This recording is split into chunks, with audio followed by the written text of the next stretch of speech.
యేసు ప్రభుని రిజెక్ట్ చేయడానికి కారణం ఏంటి? యేసు ప్రభువుని తిరస్కరించడానికి కారణం ఏంటి? యేసు ప్రభుని రక్షకుడుగా అంగీకరించలేకపోవడం కారణం ఏమిటి?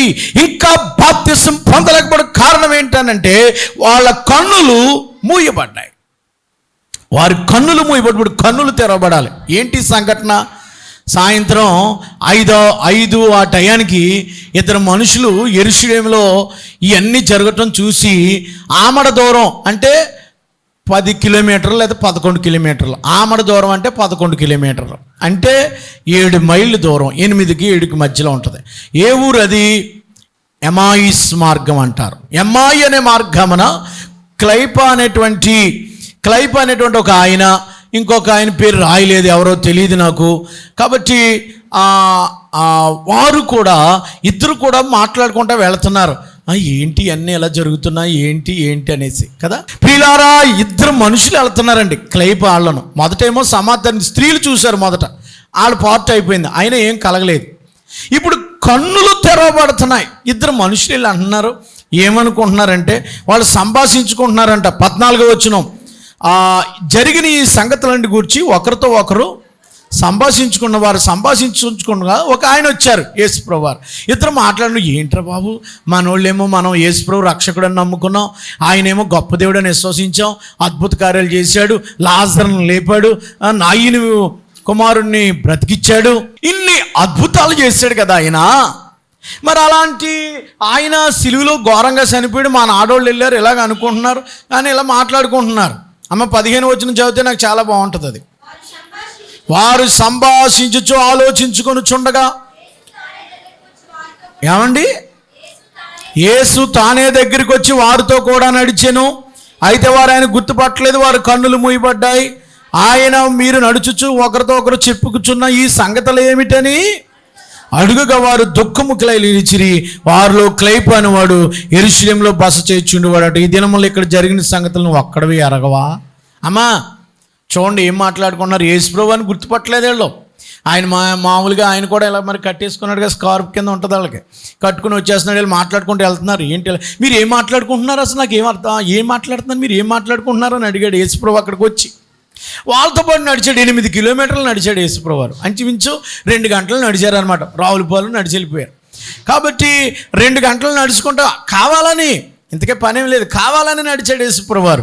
నడుస్తూ చూడండి, మనతో ఏసే నడిస్తే ఎలా ఉంటుందో. మరి ఈ సంగతులన్నీ జరిగినాయి, నీకు ఏం మాట్లాడుకో, మీకు ఏం తెలియదా? 3 రోజుల నుంచి ఎలా జరుగుతుంది ఇక్కడ. అక్కడ యేసుప్రభు అన్న ఆయన మేము నమ్ముకున్నాం, ఆయనే మేము రక్షకుడు అనుకున్నాం, ఆయనేమో ఘోరంగా సిలువేశారు. ఆ సిలువేసినప్పుడు ఎంత భయంకరంగా జరిగిందో. మా ఆడోళ్ళు కొంతమంది వెళ్ళి సమాధి చేశారు. సమాధి అయిపోయిన తర్వాత వాళ్ళు పొద్దుటే ఓ సంఘటన జరిగింది, ఆయన 3వ దినాన్ని తిరిగి లేస్తాను అన్నాడని మా స్త్రీలు ఎవరాళ్ళు మగ్దలేని మరియా, జోహన్న, ఈ ఇంకొక మరియమ్మ, వీళ్ళందరూ కలిసి వెళ్ళిపోయారు. వెళ్ళిపోతే ఆయన చూడలేదంట. వాళ్ళేమో మరి సమాధి తెరబడి ఉందంట, మేమేమో మళ్ళీ కళ్ళారా చూసామంటున్నారు. పేతురు గారు కూడా వెళ్ళారు.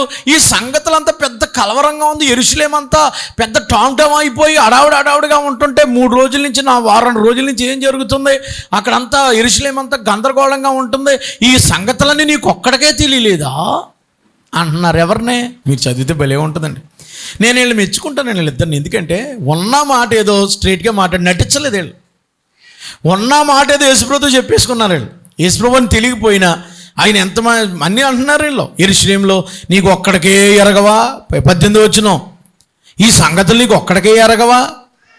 ఆయన ఏం సంగతులు అంటున్నాడు? నజరేయుడని యేసుని గుర్చిన సంగతులమ్మా, నజరేయుడని యేసు గుర్చిన సంగతులు. మరియమ్మకు పుట్టాడంట, ఇదంట అదంట, దేవుని ఎదుటను ప్రజల ఎదుటను క్రియల్లో వాక్యంలో శక్తిగల ప్రవక్త అన్నీ చెప్తున్నారు. ఆయన క్రియల్లో బాగున్నాడు, వాక్యంలో బాగున్నాడు. ఏంటి సిలువ వేయించారు మీకు తెలీదా? ప్రతిదానికి అడుగుతున్నారు, నీకు తెలీదా అని. నాకు తెలిసిన రే, నీకు తెలీదా? దేవుణ్ణి అడుగుతూ ఉంటాం, ప్రభా నీకు తెలీదా, నేను ఎంత బాధపడిపోతున్నాను, నీకు తెలీదా, నేను ఈ కష్టాల్లో ఉన్నాను, నీకు తెలీదా? మనోళ్ళు అడిగే ప్రశ్నలు అన్నీ తెలుసు యేసయ్యకి. హృదయ రహస్యాలు ఎరిగిన దేవుడు, అందుకనే వచ్చాడు నిన్ను ఎన్కౌంటర్ చేయడానికి. దేవునికి స్తోత్రం. ఒక్కొక్కసారి బాధల్లో ఉంటాం, ఒక్కొక్కసారి డిప్రెషన్లో ఉంటాం, ఒక్కొక్కసారి కృంగిపోతూ ఉంటాం. వీళ్ళకి ఏం అర్థం అవట్లేదు, యేసుప్రభు అని తెలియకోకుండా ఉన్నమాట గుడుక్కున్న మాట. ఒక్కొక్కసారి పక్కన మనిషి ఉందని తెలియకుండా ఆ మనిషి గురించి టక్క చెప్పేస్తాం. తీరా మనిషి ఎదురుకుండా వచ్చింది అనుకోండి, ఏమో ఎలా ఉంటుంది చెప్పండి. ఒకసారి నేను పొరపాటుని ఆయన నిక్కినే వదిలేశాను. ఇంతకీ ఆయన పక్కన ఉన్నాడు. ఆ పక్కన ఉన్నాడికి ఏంటి బాబు అంటున్నా ఉంది అలా ఆవిడ. అయ్యి బాబు ఇదేంటి ఆయన, అది ఏం కాదు మిమ్మల్ని కాదండి, ఏదో మొత్తం మీద ఏం చెప్పమన్నా మడత వేయాలి కదా. కనుక యేసుప్రభు వారి గురించి మాట్లాడుకుంటున్నారు. ఆయనను గురించే మాట్లాడుతుంటే ఎలా ఉంటుంది చూడండి, ఎంత అద్భుతం అండి. ఆ యేసయ్య మొదలెట్టాడు చూడండి, 24వ వచనం. మాతో కూడా ఉన్న వారిలో కొందరు సమాధి దగ్గరికి వెళ్ళి ఆ స్త్రీలు చెప్పినట్టు కనుగొనిరి కానీ ఆయన చూడలేదని ఆయనతో చెప్పారు. అందుకు ఆయన మొదలెట్టాడు 25. అందుకు ఆయన అవివేకులారా, మందమతులారా, ప్రవక్తలు ఎక్కడి నుంచి చెప్తున్నారు? ఇందాక కీర్తన 16వ కీర్తన చదువుకున్నాం మనం. 16వ కీర్తనలు ఏం చెప్పింది? పరిశుద్ధుని కుళ్ళు పట్టనియ్యవని ప్రవక్తలు, దావీదు ప్రవచనం, మోషే ప్రవచనం. ఆయన తిరిగిలే మోషే అంటే ఒక ప్రవక్త వస్తాడని, మిమ్మల్ని విడుదల చేస్తాడని ఆయన నిర్గమాకాండంలో చివరి అధ్యాయంలో చెప్పించాడు కదా. ఈ సంగతులన్నీ కూడా మీరు మర్చిపోయారా? యేసుప్రభు వారు కౌంటర్ చేస్తున్నారు. ఏంటయ్యా మీరు మందమతులారా, ఇంతకాలం చర్చికి వచ్చారు అమ్మా, ఇంతకాలం బాప్తిసం పొందారు, చాలా దేవునికి కానుకలు ఇచ్చారు, కానీ యేసు నీ హృదయంలో ఉన్నాడంటే ఏమో అంటున్నారు, యేసు సజీవుడు అంటే ఏమో అంటున్నారు. కనుక మీకు ఎందుకు అలాగ అంటున్నారంటే మీ కన్నులకు ఇహలోక సంబంధమైన దేవత ఏం కలుగు చేస్తుందంట? గ్రుడ్డితనము కలుగు చేస్తుంది. గ్రుడ్డితనము. ప్రియులారా, కన్నులు తెరబడితే కానీ మీరు నమ్మలేరు, కన్నులు తెరబడితే కానీ మీరు పాపక్షమాపణ పొందలేరు, కన్నులు తెరబడితే కానీ యేసు పునరుత్థానుడని, యేసు సజీవుడని నమ్మలేరు. ఎంతమంది యేసు సజీవుడని నమ్ముతున్నారు? వారందరూ గట్టిగా బిగ్గరగా చప్పట్లు కొట్టండి. మన దేవుడు ఇస్ రైజన్, ఆయన సజీవుడు, రిజరెక్టెడ్ గాడ్. ఈ మాటలు మాట్లాడుతుంటే వారి కన్నులు ఏంటంటమ్మా? ఈ మాటలు మాట్లాడితే సాయంత్రం అయిపోయిందంట. చూడండి 29వ వచనం. సాయంకాలం కావచ్చింది, పొద్దుగుంగిపోయింది, సందలాడిపోయింది. పొద్దుగుంగిపోయిందంట, సేమ్ మన మాటలే. పొద్దుగుంగిపోయిన తర్వాత సందలాడిపోయిందారు అన్నారు. అయ్యా మీరు వచ్చి మాతో కలిసి భోజనం చేయండి అన్నారు. యేసుప్రభు వారు ఏం చేశారనంటే ఆ రొట్టె తీసుకుని అమ్మా ఇలా విరుస్తున్నాడు. వాట్? యేసయ్య ఇలాగే విరిచేవాడు కదా. యేసుప్రభు వారు రొట్టె విరిచి కృతజ్ఞతలు చెల్లిస్తున్నాడు. తండ్రి అని కృతజ్ఞతలు చెల్లిస్తుంటుంటే వాళ్ళు అనుకుని నువ్వు యేసులాగా ఉన్నాడే, యేసులాగా ఉన్నాడు ఈయన, అయ్యో ఈయన యేసే కదా అని. చూడండి అక్కడ అమ్మా, చూడండి 30వ వచనం. ఆయన వారితో కూడా భోజనం, ఆయన రొట్టెను పట్టుకుని స్తోత్రము చేసి దానికి విరిచి వారికి పెంచబెట్టగానే వారి కన్నులు అప్పుడు గుర్తుపట్టేశారు, యేసుప్రభు వారు అదృశ్యమైపోయాడు. దేవునికి స్తోత్రం కలుగునుగాక. ఇప్పుడు వాళ్ళు అంటున్నారు, ఆయన త్రోవలో 32వ వచనం మనతో మాట్లాడినప్పుడు, లేఖనాలు మనకు బోధించినప్పుడు మన హృదయాలు మనలో మండుచుండలేదా? దేవుని లేఖనాలు నమ్మని మందమతులారా నమ్మండి. అమ్మా దేవునికి స్తోత్రం చెప్పండి అందరూ. అమ్మ ఇప్పుడు యేసు ప్రభువారు లేచాడని నమ్మకపోతే వాళ్ళని ఏమంటారు? లేఖనాలు నమ్మట్లేదు మందమతులారా. దేవుడు వారి కన్నులు తెరిచాడు. ఇప్పుడు యేసయ్యను గుర్తుపట్టారట. కనుక వాళ్ళు సంతోషంగా దేవుణ్ణి ఆరాధించడం మొదలుపెట్టారు. ప్రియులారా, ఈ మధ్యాహ్న సమయం, ఉదయకాల సమయంలో మిమ్మల్ని అడిగే ప్రశ్న ఏంటంటే, మీరు లేఖనాలు నమ్ముతున్నారా లేదా? యేసు వస్తాడని లేఖనాలు చెప్పాయి, అవునమ్మా? మాట్లాడలేదేటమ్మా? యేసు వస్తాడని లేఖనాలు చెప్పాయా? పుడతాడని. ఎక్కడ పుడతాడు, ఎలా పుడతాడు? లేఖనాలు ఉన్నాయి. లేఖనాలు అంటే ప్రవచనాలు, పాత నిబంధనలు ఉన్నాయి లేదా? లేఖనాలు అంటారు, ఉన్నాయా లేదా? స్క్రిప్చర్స్ ఉన్నాయమ్మా? యేసు పుడతాడని ఉన్నాయి. ఎక్కడ పుడతాడో ఉన్నాయి. ఆయన చనిపోయి ఎక్కడ సిలువేయబడతాడో ఉన్నది. 3వ దినాన్ని తిరిగి లేస్తాడని ఉన్నదా లేదా? ఉన్నది. ఇప్పుడు ఆయన నేను త్వరగా వస్తానన్నాడు, ఉందా లేదా? అదే మరి మందమతులారా, ఆయన వచ్చేస్తే ఏమైపోద్ది? అప్పుడు వాళ్ళకి అవకాశం ఉంది, వాళ్ళు తిట్టాడు, వాళ్ళు మారుమనసు పొందారు. ఆయన యేసుప్రభు వారు మందమతులారా అన్నారు MISలో ఉన్నటువంటి వాళ్ళని. మిమ్మల్ని ఇంకా అప్పుడు తిట్టేవాడు ఎవరు ఉండరు. అప్పుడు ఇంకా మీకు అప్పుడు వెళ్ళిపోయిన టకాన్ని యేసుప్రభు వచ్చినప్పుడు మాకు ఎలాగ రుజువు ఏంటి అన్నారు కూడా మంట వస్తుంది కింద నుంచి. ఇంకా అదే రుజువు మీకు. దేవునికి స్తోత్రం. ఆ అగ్ని రాకముందే, ఆ యేసు ప్రభు రాకముందే లేఖనాలు నమ్మి ఇదిగో నేను త్వరగా వచ్చుచున్నానని ప్రభు చెప్తున్నారు కనుక ఆ పునరుత్థానుడైన యేసుని నువ్వు రక్షకుడిగా అంగీకరించి యేసుని నమ్మిన వారందరూ కూడా పునరుత్థానంలో ఉంటారు కనుక, అంచెదినం లేపబడతారు కనుక ఇప్పుడే యేసు ప్రభుని రక్షకుడిగా అంగీకరించు. దేవునికి స్తోత్రం చెప్దాం. అంగీకరించడానికి ఆటంకం ఏమన్నా ఉందా? అమ్మ, యేసు నీ రక్షకుడని అంగీకరించడానికి, యేసు నా ప్రభు అని అంగీకరించడం మీకు ఆటంకం ఏమన్నా ఉందా అని అడుగుతున్నాను. ఉందా? మాట్లాడలేదు బ్రదర్స్, మీరు మాట్లాడండి. యేసు మన రక్షకుడు, యేసు మన ప్రభు అని నమ్మడానికి మీకు ఆటంకం ఏమన్నా ఉందా అని అడుగుతున్నానండి అయ్యగారులు. లేదు కదా. ఒకవేళ ఉంది అని అంటే మీ కన్నులు మూయబడ్డాయి, కళ్ళు మూసిపోయినాయి. మీకు వాక్యం చదువుతున్నారు కానీ కళ్ళు తెరబడలా, అద్భుతాలు చూశారు కానీ కళ్ళు తెరబడలా, స్వస్థతలు పొందారు కానీ కళ్ళు తెరబడలా. ఇన్ని ఆశ్చర్యకార్యాలు ఈ గ్రామంలో దేవుడు చేస్తే, అయ్యో కొరాజీనా, అయ్యో బెత్సాయిదా, నీకు చేసిన అద్భుతాలు ఆ తూరు సీదోన్లో చేస్తే ఎప్పుడో మారు మనసు పొందుందురని ప్రభు వారు మాట్లాడుతున్నారు. ఇంకా కన్నులు తెరబట్టలేదు. రోజు బైబిల్ చదువుతున్నావు, రోజు ప్రార్థన చేస్తున్నావు, కళ్ళు మూసుకుపోతున్నాయి. పచ్చి భాషలో మాట్లాడితే నీ కన్నులు తెరబడాలి ఈ పునరుత్థాన దినాన్ని. దేవునికి స్తోత్రం. వాళ్ళు కళ్ళు తెరబడ్డాయి. ఇక ఎంఐస్లో లేరండి. రాత్రి పరిగెట్టుకుని 10 కిలోమీటర్లు 11 కిలోమీటర్లు నడిచొచ్చి మళ్ళీ యేసు అదృశ్యం అయ్యాక వెంటనే అన్నం తింటాం మానేసి మళ్ళీ పరిగెత్తుకుని ఎరుసుని వెళ్ళిపోయారు వాళ్ళు. అది ఆగదు. ఇంకా ఎప్పుడైతే కన్నులు తెరవబడ్డాయో, ఎప్పుడైతే యేసుని చూచారో వాళ్ళకి ఇంకా ఆగలేదు. ఇంకా వెంటనే పాట, గీతం గీతం జయ జయ గీతం చెయ్యి తట్టి పాడేదాము, యేసు రాజు లేచెను హల్లెలూయా జయమర్పటించెదాము, యేసు రాజు లేచెను హల్లెలూయా. దేవునికి స్తోత్రం. కనుక ప్రభునందు ప్రియులారా, ఎమ్మాయిస్ మార్గంలో ఉన్న 2 మనుషులు కన్నులు తెరబడినప్పుడు వారు వెంటనే పరుగెత్తుకుని పేతురు గారి దగ్గరికి వెళ్ళిపోయారట. 34వ వచనంలో, ప్రభు నిజముగా లేచి సీమోనునకు కనబడని చెప్పుకొనుచుండిరి. వారు విని త్రోవలో జరిగిన సంగతులన్నీ కూడా ఆయన రొట్టె విరుచుట వలన తమకు ఎలాగూ తెలియబడునో అది చూశాను. మేము యేసయ్యని చూసాం, ఆయన రొట్టె ఇరిచినప్పుడు గుర్తుపట్టాం, సేమ్ టు సేమ్. ఇంకా ఆయనే, డౌట్ లేదు మాకు యేసు లేచాడని నమ్మకం కుదిరేసింది. మాకు కన్నులు తెరబడ్డాయి. అమ్మా, మీకు ఏం డౌట్ ఉన్నదంటే మీ కన్నులు ఇంకా మూయబడిపోయాయి. డౌట్ లేదు అమ్మా, డౌట్ లేదు. యేసయ్య వస్తాడని ఎంతమంది నమ్ముతున్నారు?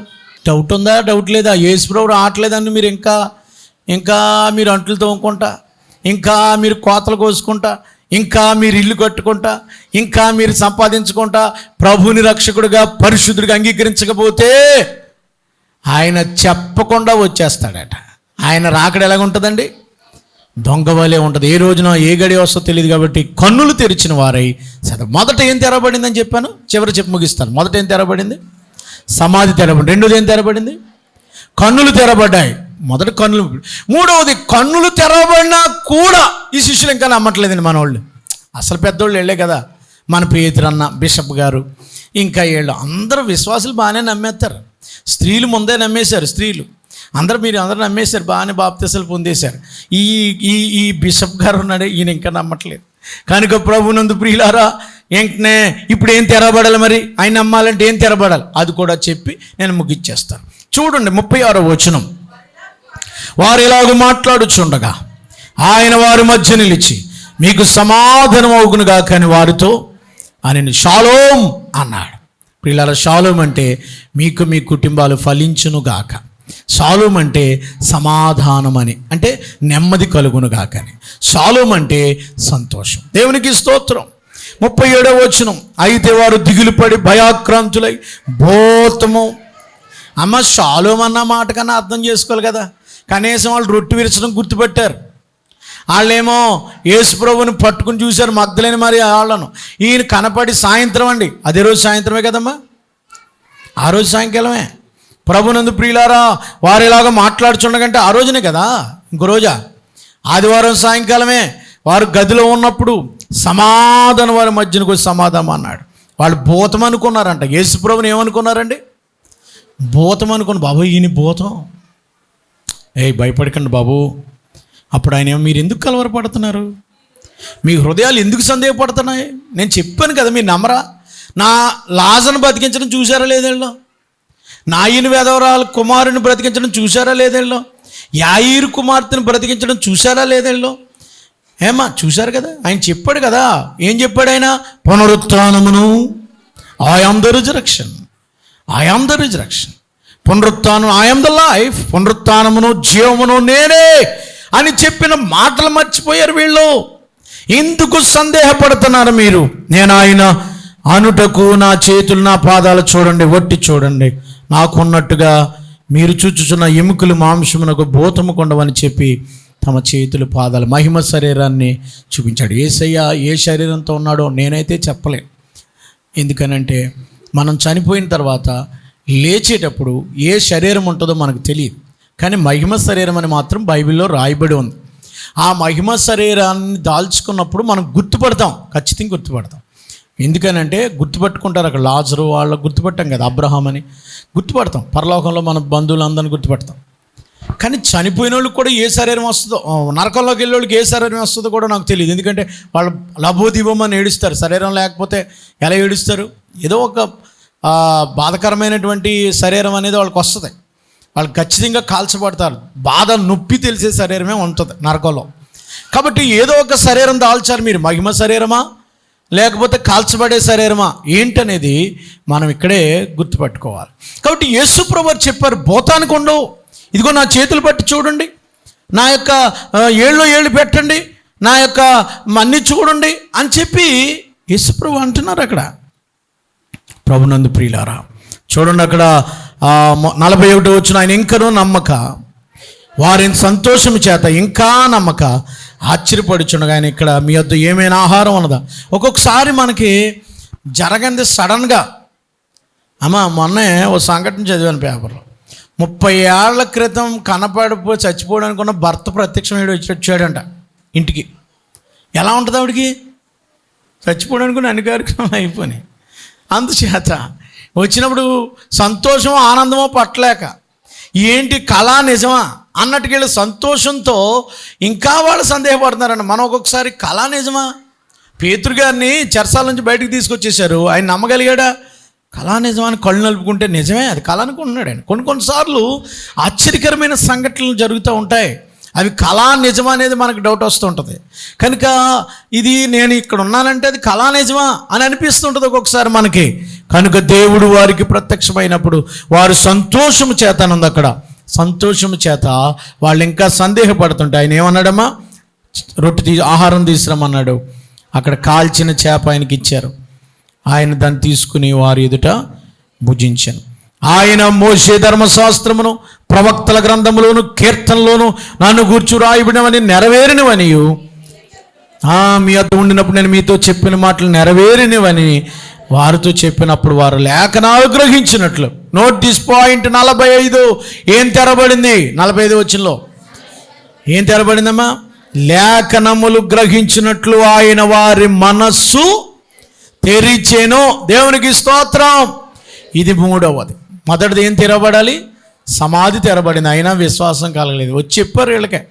రెండవది కన్నులు తెరబడ్డాయి. మూడవది మనస్సు తెరబడాలి. లేఖనాలు గ్రహించినట్లుగా ఎప్పుడైతే మన మైండ్, మన హార్ట్, లూదియా హృదయము తెరబడినప్పుడు యేసే క్రీస్తుని, యేసే రక్షకుడని విశ్వాసం ఉంచింది. మన లేఖనాలు తెరబడినప్పుడు ప్రియులారా, లేఖనాలు గ్రహించినట్లు మనకేం తెలబడి? నీ వాక్యము గ్రహించినట్లు, ఘోరమైన సంగతులను గ్రహించినట్లు నా కన్నులు ఏం పట్టది? కనుక ప్రభునందు ప్రియులారా 78వ కీర్తన 2వ వచనం చదవండి. నేను నోరు తెరిచి ఉపమానము చెప్పేదను, ఆ పూర్వకాలపు ఘోరవాక్యములను నేను తెలియచెప్పేదను, మాకు తెలిసిన సంగతులను, మాకు వివరించిన సంగతులను చెప్పేదను. ప్రియులారా, ఈ ఆశ్చర్యమైన కార్యాలు మనము గ్రహించినట్లు, ఆయన గోడవాక్కులు గ్రహించినట్లు, ధర్మశాస్త్రము గ్రహించినట్లు ఆయన ఏమంటున్నాడు? ఆయన నా కన్నులు తెరవాలి. ప్రియులారా, దేవుడు మన కన్నులే కాదు, ఇప్పుడు ఏం తెరవాలి? మన మనస్సు తెరవాలి. మనస్సు తెరవబడిందంట. ఎప్పుడైతే మనస్సు తెరవబడిందో, ఎప్పుడైతే హృదయం దేవునికి ఇచ్చేసామో, అప్పుడు మన జీవితాల్లో మనం ఏం చూస్తామండి? ఆశీర్వాదాన్ని చూడగలుగుతాం. వీళ్ళ లేఖనాలు గ్రహించినట్లు వారి కన్నులు తెరబడ్డాయట. లేఖనాలు గ్రహించారు, నిజమే కదా. యేసుప్రభువు చెప్పింది నిజమే కదా, నిజమే కదా. చూడండి 46 వచనం, క్రీస్తు శ్రమపడి 3వ దినమున మృతుల నుండి లేచిననియు, యెరూషలేము మొదలుకొని సమస్త జన్మల ఆయన పేరట మారు మనస్సును పాపక్షణ ప్రకటింపని రాయబడినది. ఈ సంగతులకు మీరే కదా సాక్షులు. నేను సిలువ వేయబడ్డ మీరు చూశారు. సిలువ వేయబడిన తర్వాత 3వ దినాన్ని తిరిగి లేస్తానని మీతో నేను చెప్పాను. కనుక ఈ సంగతులు మీకు ఎందుకు ఆశ్చర్యంగా ఉన్నాయి? ప్రభునందు ప్రియులారా, లేఖనాలు నమ్మలేకపోతున్నాం. ఒక్కొక్కసారి మనం లేఖనాలు నమ్మేవారుగా, గ్రహించేవారుగా ఉండాలి. మీరు వినుట మాత్రం విందురు కానీ దానిని గ్రహించరు. కనులారా చూస్తురు కానీ, కన్నులు తెరబడ్డాయి కానీ ఇంకా మీరు వాక్యానికి అవకాశం ఇవ్వట్లేదంటే, ఇంకా మీరు పునరుత్థాన బలాన్ని పొందుకోలేదంటే, పునరుత్థాన శక్తిని పొందుకోలేదంటే మీకు ఏం తెరబడలేదండి? మీ మనస్సు తెరబడలేదు. ప్రియులారా, నా వర్తమానాన్ని ముగింపులకు తీసుకొస్తున్నాను. మన మనస్సులు తెరబడాలి పునరుత్థాన దినాన్ని. ఇదిగో శిష్యులు మనస్సులు తెరవబడ్డాయి. యేసు ప్రభు వారితో కూడా నడిచి బేతనీ వరకు వెళ్ళాడట. వారికి విషయాలన్నీ చెప్తూ. అమ్మ, నడిచి ఎక్కడికి వెళ్ళారు? ఒక్కొక్కసారి మనం కృంగిపోతూ ఉంటాం, ఒక్కొక్కసారి మనం అవిశ్వాసులుగా ఉంటాం, ఒక్కొక్కసారి మనం కన్నులు తెరవలేకపోతాం, ఒక్కొక్కసారి మనస్సు మూసుకుని ఉంటాం. చాలామంది ఇక్కడ కూర్చుంటారు కానీ వాళ్ళ వాక్యం అర్థం అవుతుంది.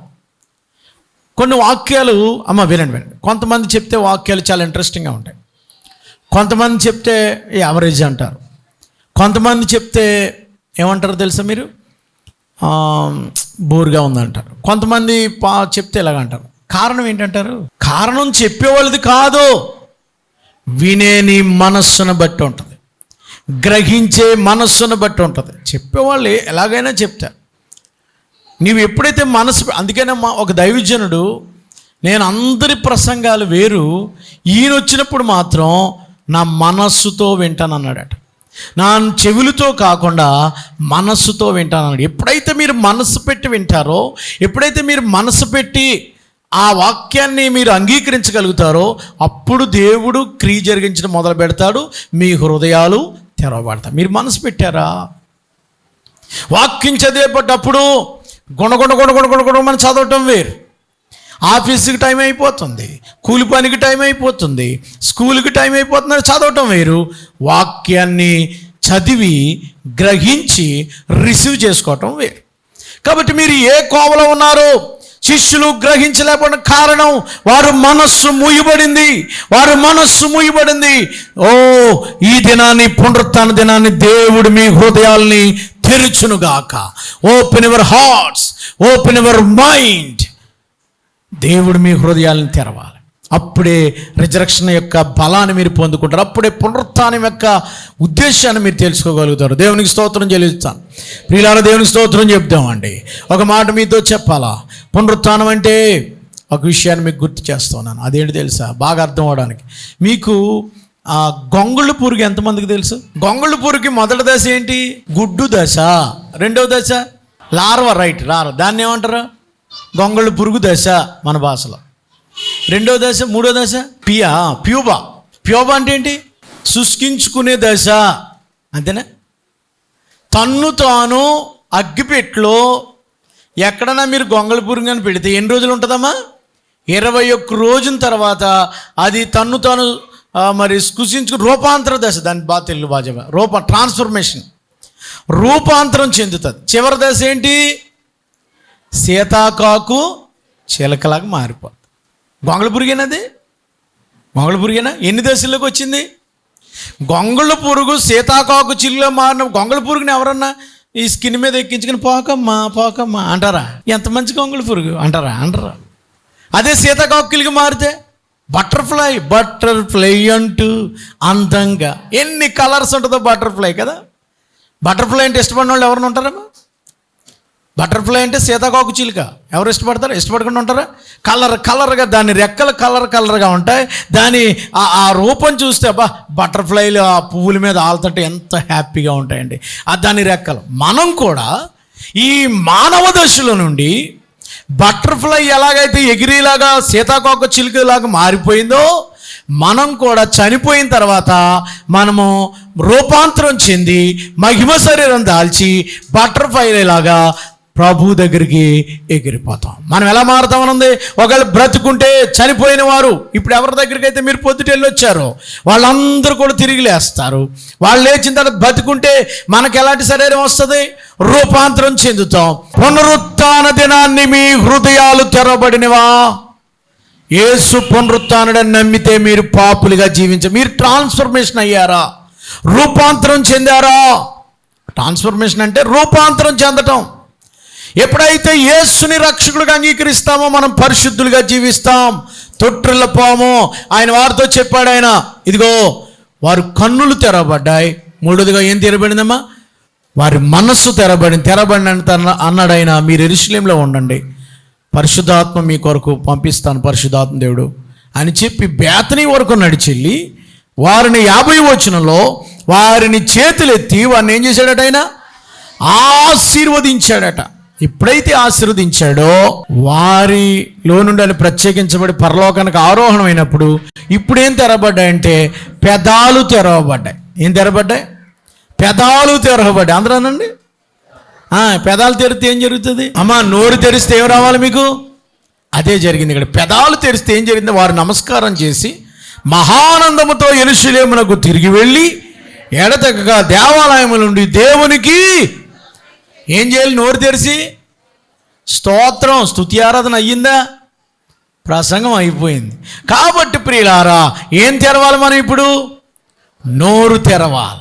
నోరు తెరిచి పునరుత్థానుడైన దేవా, రక్షకుడైనటువంటి దేవా, నా కొరకు ఈ లోకానికి వచ్చినటువంటి ప్రభువా నీ కొందనాలని చెప్పి ప్రభువుని మనం ఇప్పుడు ఆత్మతో సత్యముతో ఆరాధించాలి.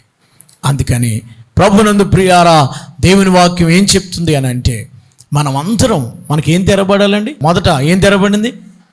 సమాధి తెరబడింది. రెండవది కన్నులు తెరబడ్డాయి. మూడవది మనస్సు తెరబడింది. ప్రభువా నా మనస్సు తెరమని చిన్న ప్రార్థన చేద్దాం. మహాపరిశుద్ధుడు అయిన మా తండ్రి, ఇంతకాలమైంది ప్రభువా మేము పునరుత్థానం ఎన్నో సంవత్సరాలు జరిగించుకుంటున్నాం, కానీ సమాధి తెరవబడిందని వింటున్నాం, పైకి చదువుతున్నాం, కానీ ప్రభువా మా కన్నులు తెరవబడలేదు. మొట్టమొదట ప్రకటించింది స్త్రీలకే, మొదట దర్శనం ఇచ్చింది స్త్రీకే, మొట్టమొదట సువార్త చెప్పింది స్త్రీలే. గనుక స్త్రీలైన వారు సంఘములో బహు పని చేయడానికి సిద్ధపాటు చేయండి.